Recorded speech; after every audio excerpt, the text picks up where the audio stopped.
there, and welcome back to Don't Open That Door. Come along with our triumvirate of terror as we descend into darkness, hurtle into horror, and plunge into peril. If you've ever thought that there weren't enough creepy kind of triangular buildings in horror movies, well, then you're in the right place. I'm Justin, and I'm the color out of brown. Get it? Because...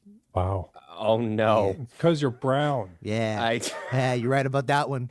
Is that even a callback, or is that just a statement of fact? Both. Anyway, I'm Nico, and I'm the color out of white? Nah, you can't do that because white ain't a color. Is it? It's not. I don't know, man, because I definitely sold a whole lot of white paint back in the day, and when people come and ask for it, they don't ask for, yo, let me get the no-color paint. It's always white. That's right. Well, it can't be the color out of white because it's a combination of all the colors in the color spectrum. Okay, fine. I'm Nico. I'm fucking chartreuse. You happy? I am actually happy. Yes, thank you. Well, I'm Dan, and we didn't start the fire. Oh. Well, we didn't do that, but we are here today to review Mandy. This was directed by Panos Cosmatos, starring Nicolas Cage as Red, Andrea Riseborough as Mandy, Linus Roach as Jeremiah, Ned Dennehy as Brother Swan, and Bill Duke as Caruthers.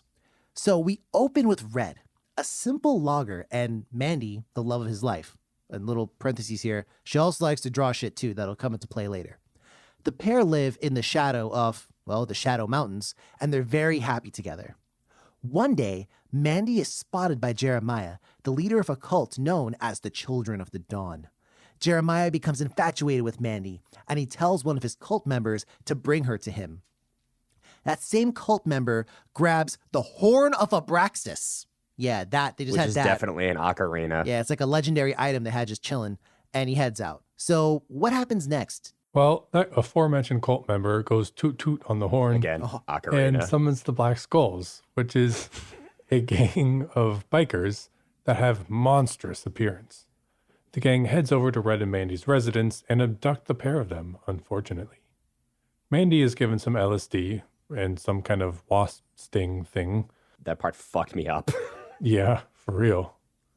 And she is taken to the cult leader, Jeremiah. He strips and tells her that they should have sex, but she just laughs at him, rejecting him. Well, not that he didn't deserve it, but this infuriates Jeremiah with his baby dick. So he heads over to where he's keeping Red and stabs him. God. Then he tells him that he and Mandy will pay. Immediately after this, Jeremiah and his cult put Mandy in a body bag and burn her to death in front of Red. And he's helpless as he watches her burn. The cult then leaves, but they also leave Red alive, but he's still kind of tied up. But Nico, I'm sure you'll tell me why that was not a good idea. So Red frees himself and sobs openly over the loss of Mandy. But then he decides to do something about it because he's Nick Cage, and this is a Nick Cage movie. He downs a bottle of vodka and he links up with his friend to get a crossbow. His friend then tells him that the Black Skulls are mad dangerous, and he's likely not going to survive the encounter. Also, apparently, they did some bad LSD at some point. Red then forges a fucking battle axe and goes after the Black Skull Gang, which I hope to say I forge a battle axe and go after some motherfuckers at some point in my life. But unfortunately, Red gets captured. Couldn't be me, though. Well, couldn't be you, but turns out it also couldn't be Nick Cage, Dan. Why don't you elaborate on that? Well, it turns out that being captured really doesn't mean shit to Red because he just frees himself again and kills the whole Black Skull gang. Then he does their drugs, because fuck them, I guess, and he leaves. Power move right there. Yeah. He then locates a man known as the Chemist. He's the dude who makes the LSD, the chemist, get it? And he tells Red... Raekwon the Chemist! He tells Red where the Children of the New Dawn have their HQ. Red heads over there and murderates everyone, which involves a fucking chainsaw fight, by the way. You heard that correctly. A chainsaw fight. You don't even get that in Texas Chainsaw. Texas Chainsaw Massacre. The taint saw. Oh, no! The taint saw. Oh, no! Chainsaw Coming Man, soon. watch out. To a theater near you. I hope. Anyways, they have a taint saw fight. Red then squashes Jeremiah's head and burns down his corpse and his weird triangular temple church. Jeremiah also, by the way, offered to give him a blowy, just so that everyone is aware of that. Putting that out there. The movie ends with Red driving away, and he sees Mandy in the passenger seat. The camera reveals she isn't really there, of course, because she's dead. And the background turns into one of Mandy's drawings. The end. Well, all right, we got some stuff to talk about, so the best thing to do is talk about the stuff that we have to talk about. Wow. It's real talk. Wow. So let's lead with how does this movie look? I'm going to go ahead and take first reign here because I'm about to gush. I fucking love the way this movie looks. Dario Argento, eat your heart out. Honestly. Okay? With all the different colors, the shades. I mean, this movie has a couple different kind of color motifs it uses. For example, when it's like Mandy and Red together, very often there's this kind of like a comforting, sometimes like blue they use. Other times they use like a purple, but the purple is also used when there's kind of like what I think is some kind of like, supernatural fuckery afoot almost. The purple comes in. The red is like a color really associated with Red, Lamau. And basically, whenever you see red on the screen, you know some like fucked up shit is about to happen. The character and the color. Either the character or, yeah. So I fucking love the use of that, but also just some of the shots in this movie are just fucking gorgeous. There's a shot where Mandy and Red are like, they're talking about, I think Mandy's past maybe, and then it like gives you a shot up at the sky and they talk about how much they like living there. Mandy does at least. And the sky just looks fucking ridiculous. I'm like, yo, what's going on? And it's just, I love the way this movie looks. I could go on for an hour about how good this movie looks. But Dan, I'll take a minute from you. How good does this look? It looks pretty good. Okay. I mean, everything you said, like colors are huge, huge, huge into this movie. The whole movie looks like you're on an acid trip or something. Yes. Like there's a good part of this movie is in slow-mo. Mhm. And you see like when somebody moves in slow-mo and you sort of see the after images of them moving, I guess, Oh, yeah. And I do wish that some of the scenes had better lighting. I mean, a lot of this film takes place at night. So, like, we never really get a clear picture of what the Black Skulls, like, actually look like. Like, we kind of come close, but it's always nighttime and it's like a fight scene, so you can't, like, fully see them. And I kind of wish I had been able to see them, but that's okay. But yeah, it looks great. Mm-hmm. Nico, where are you at with it? See, I'm kind of glad that I didn't get a clear image of them because it made them feel more otherworldly. I couldn't tell at, any given time if I was seeing Red go up against some sort of humanoid eldritch abomination or a dude in just like an extremely complex gimp suit. And the confusion there actually made me more intrigued as to what was going on with the design and the way that the shots were framed. And it just made me sort of engage with the visuals a little bit more. So I enjoyed that, but I understand why you say that, Dan. And then briefly to echo what you said, Justin, this is such a colorful movie. Y'all know how much I love when color is utilized well. And this one just knocks it out of the park. I'll say that I showed Nico a while back this kind of YouTube video on how horror is used, or not horror, how color is used in films to kind of You motherfucker. get a point across. And You I'm absolute glad that is just rascal. been You rapscallion. a repeat thing, I think, on this podcast that I've referenced a bunch. So I'm pretty glad I showed that to Nico. But Dan, in terms of how this movie sounds, how does this movie sound? This movie also kind of sounds like you're on an acid trip.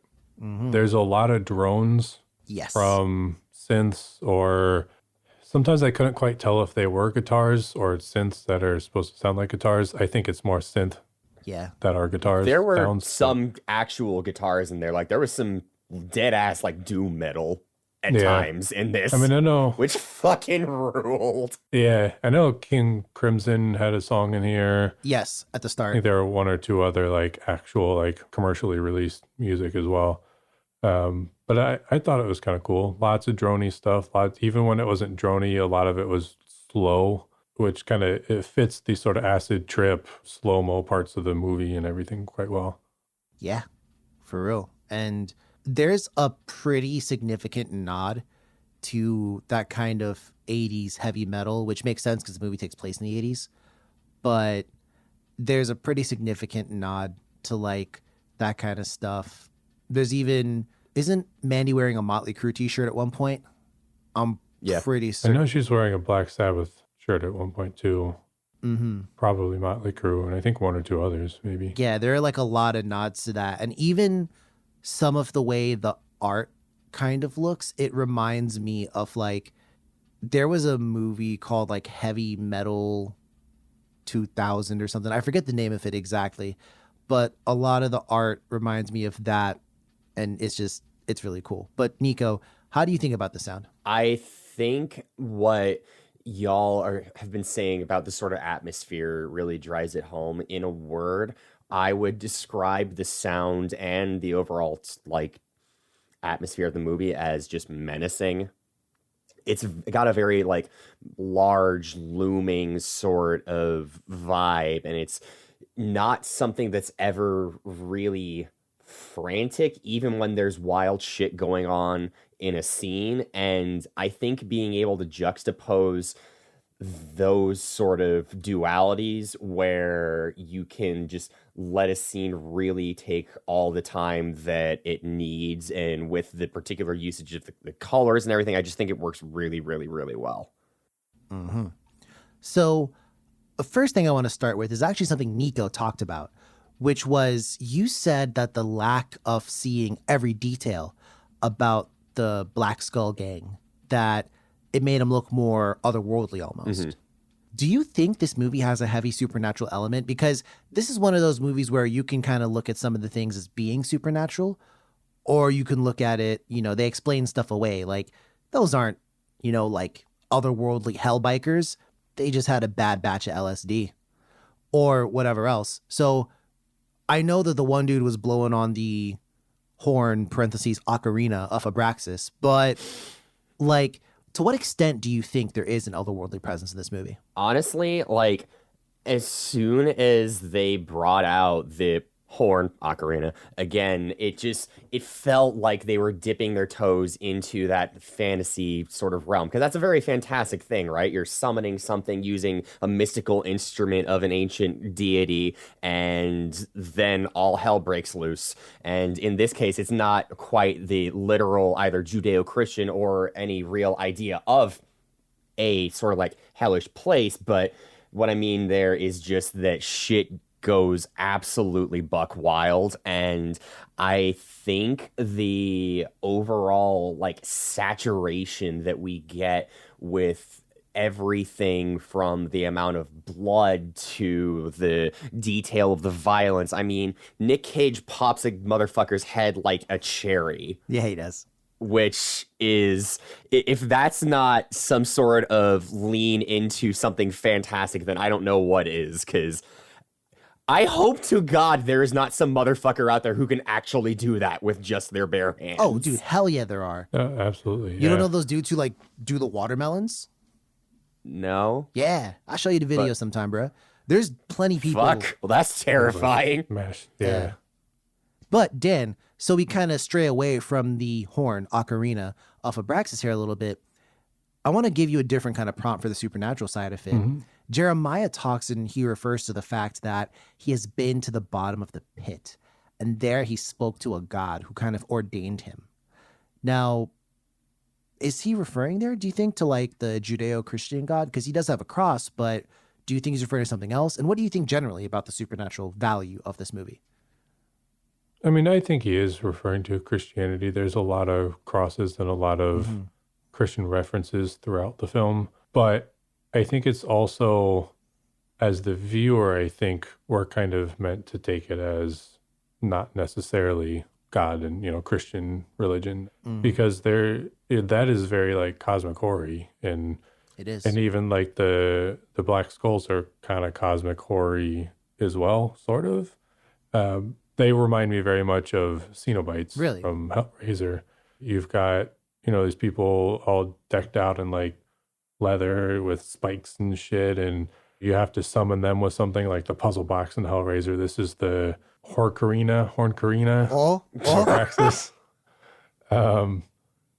And then even when you first see them, it's nighttime. They ride up on their bikes, and there's the shot of them like on the hilltop or something, and in the background is just all red light. It's really foggy.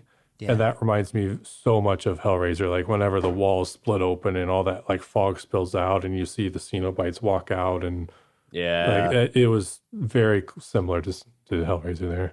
And that's interesting, Dan, that you should mention that. Nico, what's your take on those bikers as, I'd say, one of the secondary antagonists of this movie, but also kind of how they are in terms of their, not necessarily just their role, but, how they look, kind of like what Dan was describing.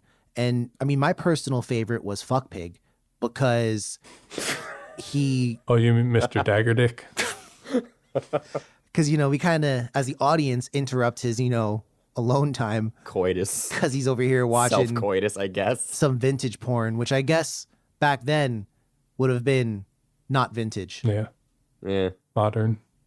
Contemporary. Yes, that is the section I browse for my pornography.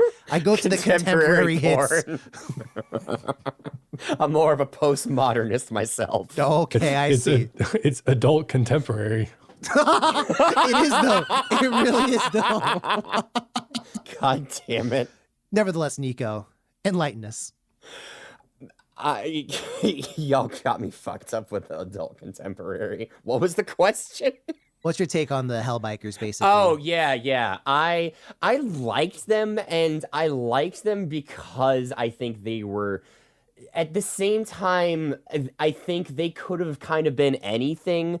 Like, it's fitting they were a biker gang. They could have been, some sort of inbred monstrosities, and I would have bought it. They could have been some kind of monsters made in a lab, and I would have bought it. Like, when I'm watching a movie like this, I am much more here for the vibes, and the specifics kind of don't retain as much importance in the long run, honestly, particularly given this is such a lush, saturated movie where everything is so colorful and so vibrant and really just lumbering in terms of the pacing. So I think any kind of sort of big bad or little bad even would have worked there as long as they got the aesthetic right, and they sure as hell did.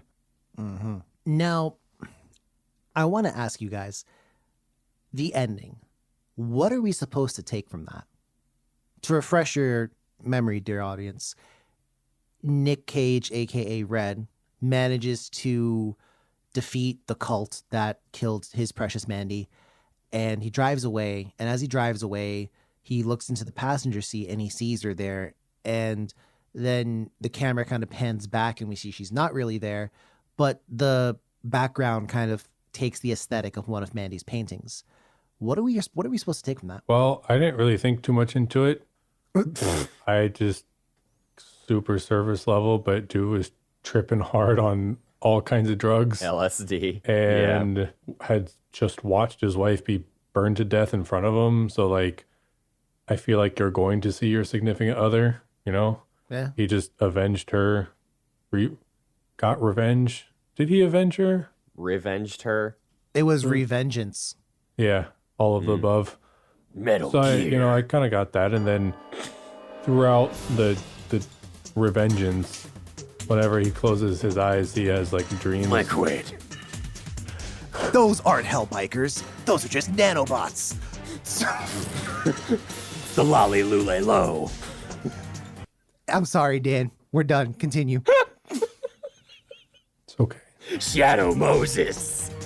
I'm sorry. That wasn't LSD. It was Fox dye, bro. That's what got her. That was Fox Alive. All right, Dan, who hasn't played Metal Gear Solid, go ahead, Dan. Do your thing, bro. I feel left out. Sorry. But I don't even know what the fuck I was saying, so never mind. It's because he said Fox Alive. What? That was the dumbest shit. Oh my fucking god. So goddamn silly. Anyhow, Dan, you think the ending is drugs? I'm For gonna the have to most say, that I concur. To me, especially with Nick Cage's smile at the end, it's a real kind of demented smile he gives. And I don't know. I feel like man has just snapped, just lost it. After seeing everything he saw and did everything he did, that's that. But Nico, I want to hear about you, a man of culture. So I am trying to steer away from that interpretation towards something a little bit more fantastical. Okay. In the final scene between Red and face exploding McGee, Jeremiah. Yeah, he says, like, directly, I am your God now. And I think in some way, he, at least in terms of his gravitas, has... I don't know if it's ascended or descended away from his humanity and become something otherworldly. He's shown his power and his dominion over those who have wronged him, and it's almost like he's riding off into the sunset of his own sort of realm. Like, there's 2 planets there. There's the fucking Dragon Ball Z curvy mountains. Like, bro, that's tight as shit. I want to live there. You know, you said ascend or descend, right? Yeah. Can you ever just send? Mm-hmm. Yeah, with an email. Not bad. Thanks. So, I want to talk now real quick, and I'm going to be a total loser here, but favorite scenes. Did you have a favorite scene in this movie, whether it was just badass, whether it meant something to you? I'm torn between 2 different scenes. Oh, well, then speak both into reality, bro. I hope not, because Okay, not into reality, but speak it on the podcast, bro. one scene is sort of the more lowbrow. There was a fucking chainsaw fight, bro. Yeah, there was. There was a Yeah. chainsaw fight. A chainsaw fight, if you will. No, And, went too far. and that was just fucking cool. I mean, I've never seen that before, you know? It was a long ass chainsaw too. Yeah, Holy he had a shit! fucking Sephiroth chainsaw over here. So that was one scene. Got his Murama saw. Oh, Oh. was the chain folded how many times? What? Glorious Nippon steel. I'm sorry. Keep going. Go ahead. Go ahead. Well, my other scene, I feel kind of fucked up for saying this, but is the scene when Mandy gets burned alive. Because I feel like that scene like made me feel something. Like the rest of the movie, I was just kind of like, yo, what the fuck is happening here?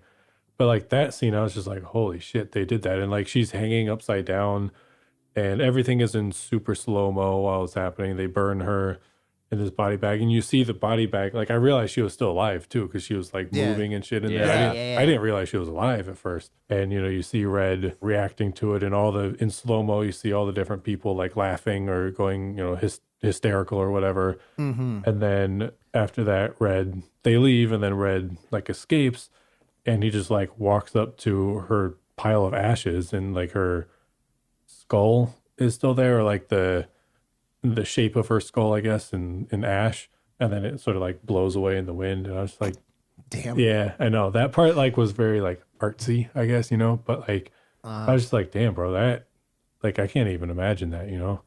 And then it went back to, yo, what the fuck is happening here? So I thought that was a really like touching kind of scene in the middle of a bunch of weird shit. All right, Nico, how about you? You have any scene, or I'll give you scenes. Yeah, no, I loved, my favorite scene was when Mandy is first kidnapped and coming to, and she is in front of Jeremiah and his cronies, and he gives this sort of dramatic speech where it's like, I will be your lord in everything. I will be your God, and we will fornicate, and it will be incredible, beyond this world. And she just fucking laughs at him for like 5 minutes straight in slow motion. We see, again, a guy's head turn into a fucking Gushers bag, but that was the most violent thing in this movie. Like, it was- can you fucking imagine? Bruh, imagine you just like stood there. Well, dude, at one point in that combo, he's like jacking it, bro. Yeah. Like, dear No, he's listener, not.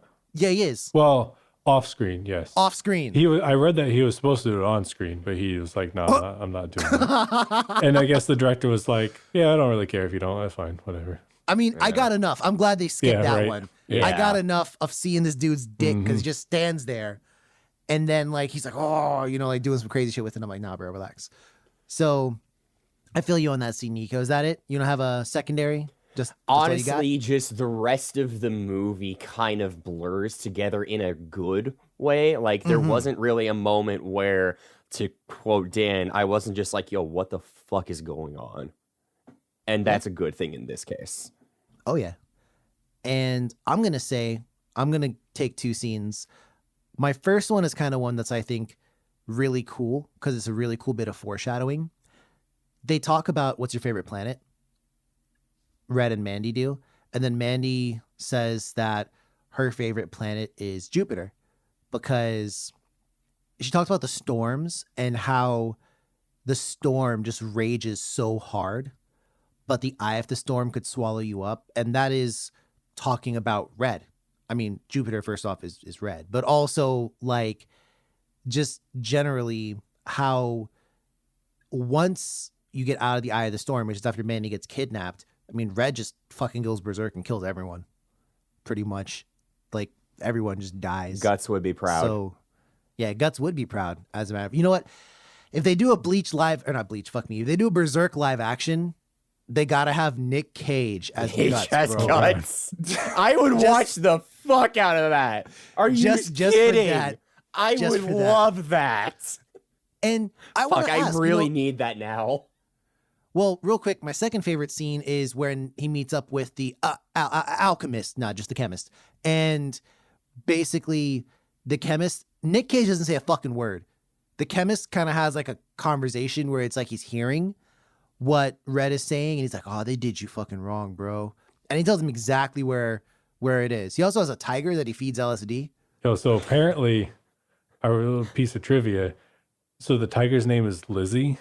Oh, okay. Because and like I think he says that in the film too or something, but the tiger was originally actually a lizard, and then like on the day of the shoot, the actor who played the chemist like walks in and it was a tiger, and the director was like, "Yeah, Lizzie's a tiger now." What the fuck? Hey, that'd be How fucking do wild. you... Hey, I accidentally a tiger. Hey, What? it is what it is. But I want to ask.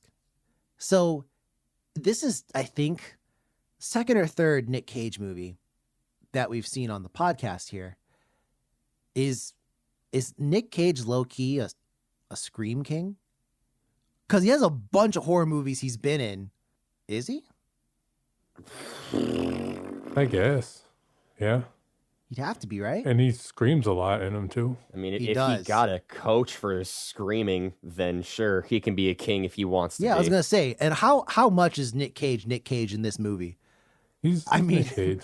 He's very Nick Cage. He's not, like, quite as unhinged as some other movies. Like, his rage is understandable. He doesn't, I don't think, really truly go off into some absolutely, mad laddery or anything. He touches it a little bit because every once in a while he has a funny line that you're like, Yeah. oh, he's definitely insane. Like, I think one of the Black Skulls like rips his shirt and then like That's my 5 minutes favorite later shirt. he's like, Yeah. that was my favorite shirt. Or like he says one or two other just like one-liners and you're like, oh, this dude is Calls him a snowflake. Yeah. Yeah. And then he kills him. like, this dude is like just unhinged. So, I was thinking about what the fuck I could possibly say for the what would you do? And this is going to be one of those where I'm freeballing it here. But Just like Jeremiah.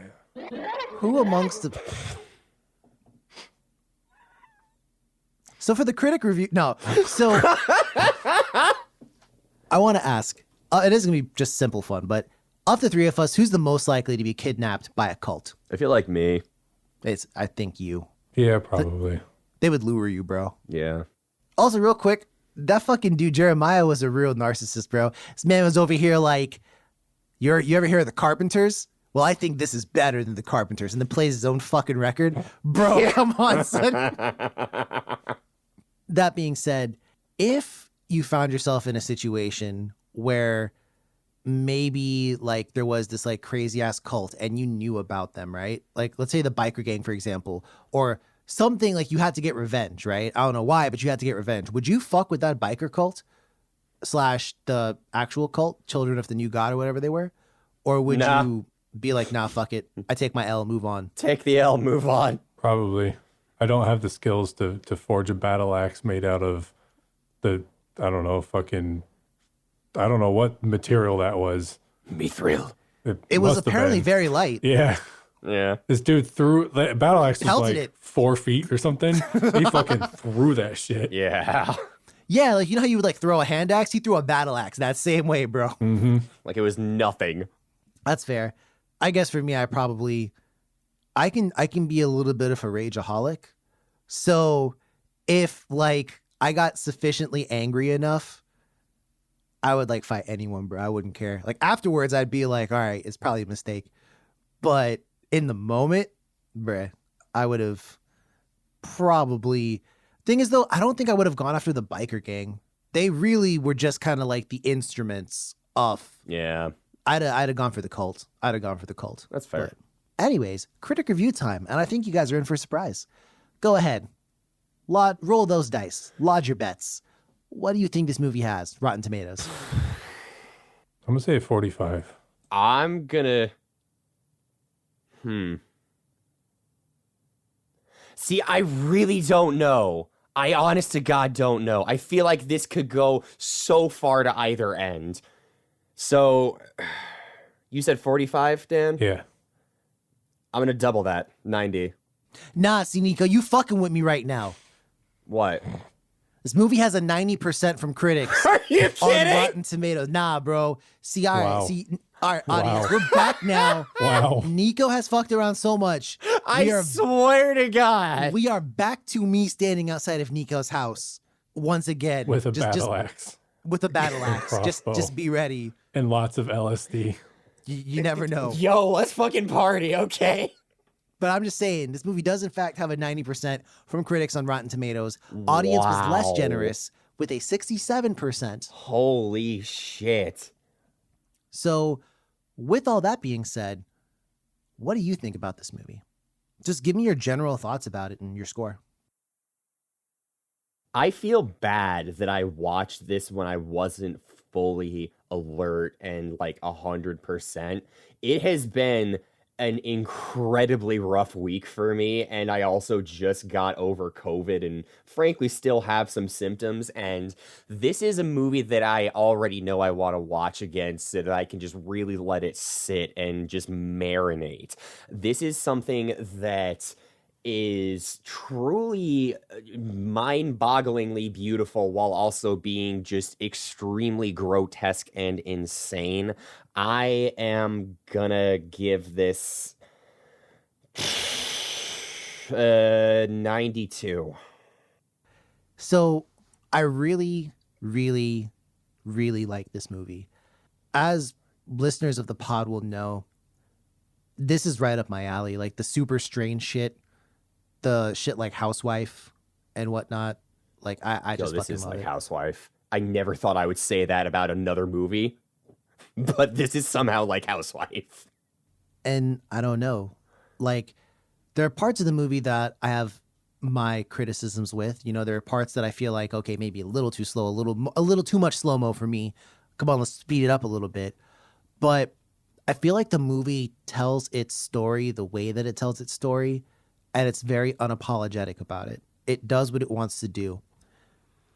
And for a movie that can either go really well or really poorly, you know what I mean? If you try and do something the audience maybe doesn't want, that can result in one of two things. And I think it pulled it off. I think I can't get over how cool the lighting is. And if you're one of those people that has like a really advanced setup, you know, like sometimes you have like smart lights, you can make the lights kind of mirror the TV setup or whatever. So if you have like the Philips Hue, like you could just do that. Ah, yes, the famous Philippe. Phillips way. Philippe Way.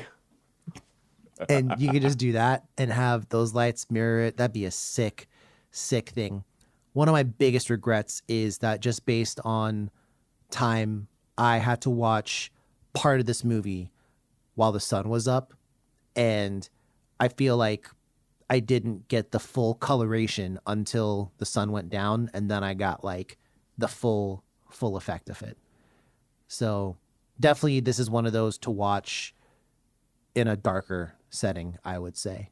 The colors will pop so much. And this is also one of those that I would definitely want to. I'm probably going to get it because I watched it off of Tubi. The quality of Tubi is not always the greatest. Not that it was shitty or anything like that, but I feel like on Blu-ray it might pop even more. So And not have ads. and not have ads to break my immersion. Sorry that streaming services don't live up to your 4K big dick OLED TV standards. Oh my God. It's not about that, okay? There was just too much noise. But nah, I fucking love this movie. I think it does have slight issues, but I fucking love this movie. 89 for me. Not as high as I thought. Okay. So I enjoyed the movie. There's a lot of like, for me, there was a lot of what the fuck is going on. But I thought it was good. A ton of color. I'm going to take kind of parts of what both of you said.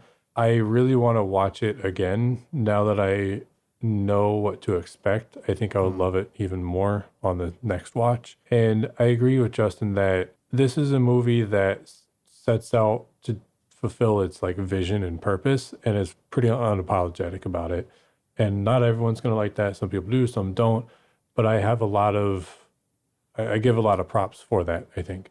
The acting, I think, was insane as well. I mean, Nick Cage did a great job. All the actors did a really good job of playing their characters and playing them very, very well. That being said, I wasn't in love with it. I thought it was great, but it wasn't my favorite. I'm going to give it an 80. Okay, Dan. I see you. So, anything else we want to add before we wrap things up here? Yeah, would you recommend the movie? Fuck! Is this movie going to get a recommend from the pod? Yes. Yeah. Agreed. Golden Seal? Not from me, but I want to hear it from the 90-ish crowd. I'm torn. I want to say yes because I enjoyed it so much, but at the same time, like, I feel like I just need to dig into this more so that I can get a better understanding and appreciation of it. That's a weird thing to say, I know, but yeah, fuck it. I would have. I would have too. Yes. So, Dan has denied the Golden Seal of approval for this movie. I am going to ask the pod, this movie had a budget of $6 million. Is that low enough for Diamond in the Rough? Where's our line at for that? I don't You think it's too much? don't think so. You think it's too much? Yeah. Figured. But I thought I'd ask. So, all right then. So, this movie is a recommend from us. Unfortunately, doesn't quite get the Golden Seal of approval, but still, honestly, pretty highly reviewed by us. Yeah. So, definitely check it out. And if you like this movie, other movies, if you like horror or people from Trinidad speaking in a conversation with two other people who happens to be an American citizen and has a podcast that's recorded at night, you're in luck. You can find us on Twitter and Instagram at DOTD Horror. We're also on Facebook. Of course, that's Don't Open That Door. Plus, check out everything we've done on our website, which is dotdhorror.com. But till then, we do not endorse the use of LSD on this pod, but if you do, do it in a safe environment. Fucking go for it, brother. Hell yeah. That would have totally made my day if one of those bikers had just had that Oh voice. my God. Right. If like Nick Cage had fought one of them with like a battle axe and then killed him and like pelted it or something to get him, and another biker, get her done. Like that would have fucking made my day. Anyways, take care of one another. And as always, dear listener, don't open that door. Bye.